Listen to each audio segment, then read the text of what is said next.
Hi hello കുട്ടൂസ് ഫാമിലിയുടെ പുതിയൊരു വീഡിയോയിലേക്ക് എൻ്റെ എല്ലാ കൂട്ടുകാർക്കും സ്വാഗതം. അപ്പോൾ എല്ലാവർക്കും സുഖമാണല്ലോ അല്ലേ? മഴയൊക്കെ ഇപ്പോൾ കുറവുണ്ട്, എല്ലാവരും സേഫാണല്ലോ അല്ലേ? അപ്പോൾ നമുക്ക് ഓണത്തിന് തയ്യാറാക്കാൻ പറ്റുന്ന ഒരു അടിപൊളി കിച്ചടിയിലേക്ക് പോകാം. വെള്ളരിക്ക കൊണ്ടുള്ള കിച്ചടിയാണ് ഞാനിവിടെ തയ്യാറാക്കുന്നത്. വളരെ സ്വാദിഷ്ടവും സദ്യഘട്ടത്തിൽ ഒഴിച്ചുകൂടാൻ പറ്റാത്ത ഒന്നുമാണ് നമ്മുടെ കിച്ചടി.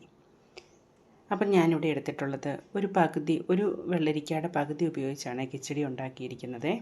അപ്പം നമുക്ക് ഒരു വെള്ളരിക്കയുടെ പകുതി എടുത്ത് മുറിച്ച് നന്നായി കഴുകി അതിൻ്റെ കുരുവെല്ലാം നല്ലവണ്ണം കളഞ്ഞതിന് ശേഷം ചെറുതായിട്ടൊന്ന് അരിഞ്ഞെടുക്കാമേ.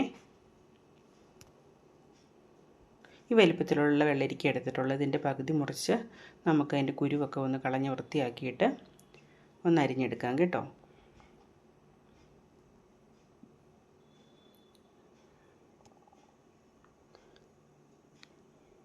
ഈ പകുതി വരുന്ന വെള്ളരിക്ക എടുത്തിട്ടുള്ളത് നമ്മൾ അരിഞ്ഞ് ഞാൻ വൃത്തിയാക്കി കഴുകി എടുത്ത് വെച്ചിട്ടുണ്ട്.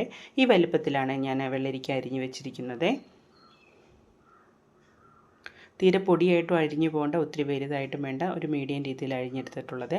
അരിഞ്ഞൊന്ന് കഴുകി വൃത്തിയാക്കി മാറ്റി വെച്ചിട്ടുണ്ട്. കുരുകളൊക്കെ നന്നോണം കഴുകണേ, കളഞ്ഞ് വേണം അരിയാനായിട്ട്. ഇതിലേക്ക് ഞാൻ 2 പച്ചമുളക് എടുത്തിട്ടുണ്ട്. എരിവിന് ആവശ്യത്തിന് വേണം ചേർക്കാൻ. എരിവ് കൂടുതൽ വേണമെങ്കിൽ പച്ചമുളക് കൂടുതൽ ചേർക്കണം. ഇത് അത്യാവശ്യം എരിവുള്ള പച്ചമുളകാണ്. പിന്നെ നമുക്ക് അരയ്ക്കുന്നതിലും ഒരു പച്ചമുളക് ഇടുന്നുണ്ട്. അതുകൊണ്ട് ഇതിൽ 2 പച്ചമുളക് ചേർത്ത് നമുക്കൊരു ചട്ടി അടുപ്പത്ത് വെച്ചിട്ട് അതിലേക്ക് നമ്മൾ അരിഞ്ഞ് വെച്ച് വെള്ളരിക്ക ഒന്നിട്ട് കൊടുക്കാവേ. വെള്ളരിക്കയിൽ ജലാംശമൊക്കെ ഉള്ളതുകൊണ്ട് ഒരുപാട് വെള്ളം ഒഴിക്കേണ്ട കാര്യമില്ല. അത് തന്നെയല്ല, നമ്മളൊരു മീഡിയത്തിൽ അരിഞ്ഞിരിക്കുന്നത് കൊണ്ട് വളരെ പെട്ടെന്ന് വെന്ത് വരികയും ചെയ്യും കേട്ടോ.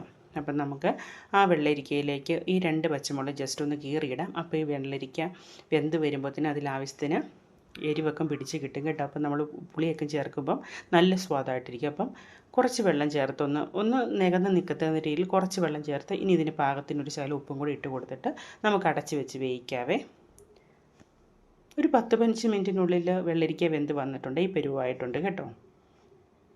ആ വെള്ളം ഒന്ന് ജസ്റ്റ് പറ്റി വരാറായിട്ടുണ്ട്. അപ്പോൾ നമുക്കിതിലേക്ക് തയ്യാറാക്കേണ്ട അരപ്പൊന്ന് തയ്യാറാക്കിയാലോ. ഒരു തേങ്ങയുടെ പകുതി തേങ്ങ ചിരണ്ടിയതും, ഒരു 1/2 ടീസ്പൂൺ കടുകും, ഒരു പച്ചമുളകും, ഒരു 1/2 ടീസ്പൂൺ ജീരകമാണ് ഇവിടെ എടുത്തിട്ടുള്ളത്. തേങ്ങയ്ക്കകത്ത് നമ്മൾ തേങ്ങ എടുക്കുമ്പോഴത്തേന് അതിൻ്റെ അകത്ത് വരുന്ന കറവൽ പോലത്തെ അതുണ്ടല്ലോ, അതൊത്തിരി ഇടാതിരിക്കുന്നതാണ് നല്ലത്. നല്ല വെള്ള, നമ്മുടെ കിച്ചടി എന്ന് പറയുമ്പോൾ തന്നെ നല്ല വെള്ള കളറിലാണ് ഇരിക്കുന്നത്. അപ്പോൾ ഇതുപോലെ നാം നല്ല പാകത്തിന് ഒന്ന് അരച്ചെടുത്തിട്ടുണ്ട്. ഇപ്പം ഞാൻ 1/4 ടീസ്പൂൺ കടുക് ചേർത്ത് അരച്ചിട്ടുണ്ട്. എന്നാൽ പോലും നമ്മളിനി ഇതിലേക്ക് ഇപ്പം അരച്ചെടുത്ത കടുക് കൂടാതെ വേറെയും ചേർക്കേണ്ടതുണ്ട്. അപ്പം നമ്മുടെ വെള്ളരിക്ക ഇവിടെ വെന്ത് വന്നിട്ടുണ്ട് കേട്ടോ. ഈ പാകമാണ്, കറക്റ്റായിട്ടുണ്ട്. ശകലം വെള്ളമേ പറ്റാനുള്ളൂ. നമുക്കതൊന്ന് ആ സമയം നമുക്കിതിലേക്ക് നമ്മൾ അരച്ച് വെച്ചിരിക്കുന്ന അരപ്പൊന്ന് ചേർത്ത് കൊടുക്കാം. ചേർത്ത് ഈ അരപ്പിൻ്റെ പച്ചമണമൊക്കെ ഒന്ന് മാറി വരുന്നതിനും വരെ അരപ്പൊന്ന് ചൂടാകട്ടെ. ചട്ടി ആയതുകൊണ്ട് നല്ല ചൂട് നിൽക്കും. അപ്പോൾ നമുക്കിതിലേക്ക് ഒരു 1/4 ടീസ്പൂൺ പച്ചക്കടുക് ചതച്ചതും കൂടെ ചേർത്ത് കൊടുക്കാം. അത് ഞാൻ ചേർത്ത് കൊടുത്തിട്ട് നന്നായിട്ടൊന്ന് യോജിപ്പിച്ച് കൊടുക്കുന്നുണ്ട്. ഇനിയൊന്ന് ഇപ്പോൾ അരപ്പൊക്കെ നന്നായിട്ടൊന്ന് ചൂടായി ആ പച്ചമണം മാറി വന്നിട്ടുണ്ട്. അപ്പോൾ ഞാൻ തീ അങ്ങ് ഓഫ് ചെയ്തേ. ഇനി നമുക്ക് അതൊന്ന് ജസ്റ്റ് ചെറുതായിട്ട് തണുക്കുമ്പോഴത്തേനും നമ്മൾ തൈര് എടുത്തിട്ടുണ്ട്. അധികം പുളി വേണ്ട, എന്നാൽ തീരെ പുളി കുറയാനും പാടില്ല. ഒരു മീഡിയത്തിലുള്ള തൈരായിരിക്കണം. ആ തൈര് അതിൻ്റെ കട്ടയൊക്കെ നന്നായിട്ട് ഉടച്ച് മാറ്റിയതിന് ശേഷം ചേർത്ത് കൊടുത്തിട്ടുണ്ട്. അപ്പം നമ്മുടെ വെള്ളരിക്ക അരപ്പൊക്കെ ചേർത്ത് വെച്ചൊന്ന് തണുത്ത് വന്നായിരുന്നു. ചൂടോടുകൂടി തൈര് ചേർക്കാൻ പാടില്ല, പിരിഞ്ഞു പോവേ. അപ്പോൾ പിരിവിരാന്നായിപ്പോവും. അപ്പം ഒന്ന് തണുത്തതിന് ശേഷം വേണം ചേർക്കാനായിട്ടേ.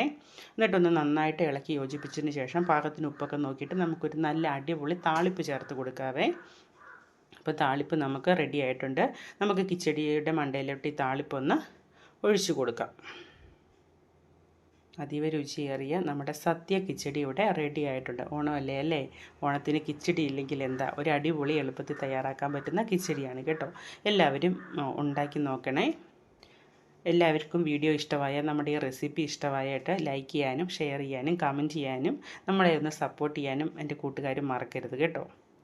അപ്പം വളരെ എളുപ്പത്തിലും രുചിയോട് കൂടിയും പെട്ടെന്ന് തയ്യാറാക്കാൻ പറ്റുന്ന നമ്മുടെ കിച്ചടി എല്ലാവർക്കും ഇഷ്ടമായെന്ന് വിശ്വസിക്കുന്നു.